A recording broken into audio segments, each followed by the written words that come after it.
Mielieji moksleiviai ir visi besidomintieji slavų kalbomis. Skubu pasidalyti gerą žinią ir pristatyti šių metų naujieną Vilniaus universitete filologijos fakultete Vidurio ir Rytų Europos kalbos ir kultūros. Tai naujoji mūsų programa, kuri turi dvi specializacijas – rusistika ir polonistika. Mūsų polonistikos specializaciją kviečiu pristatyti profesorę daktarę Kristiną Rutkovską. Jei turite konkrečių tikslų ir interesų susijusių su Lenkija ir lenkų kalba, polonistikos studijos gali būti puikus būdas juos pasiekti.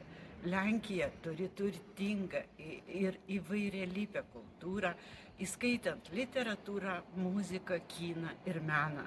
Polonistikos studijos leidžia giliau suprasti ir vertinti šią kultūrą. O mokytis naujos kalbos ir kultūros yra puikus būdas plėsti savo akiratį ir praturtinti savo žinias. Lenkų kalba yra viena iš pagrindinių Vidurio Europos kalbų. Gebėjimais laisvai kalbėti lenkiškai gali būti naudingas tiek profesinėme, tiek asmeninėme gyvenime. Polonistikos specialistai gali dirbti įvairiose srityse, tokiuose kaip vertimas, mokymas, kultūros vadyba, tarptautiniai santykiai, turizmas ir žurnalistika.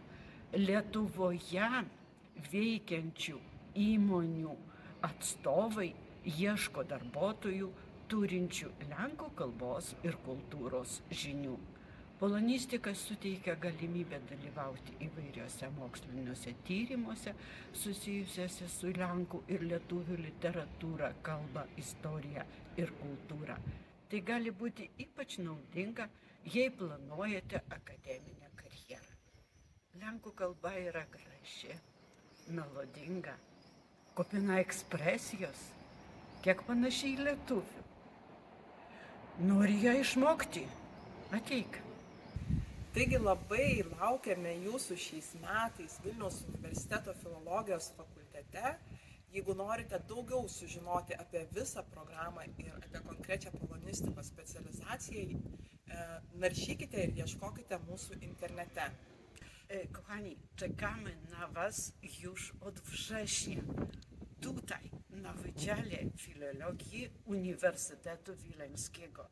Informacja praktyczna o egzaminach wstępnych i zasadach rekrutacji jest w zamieszczonym linku.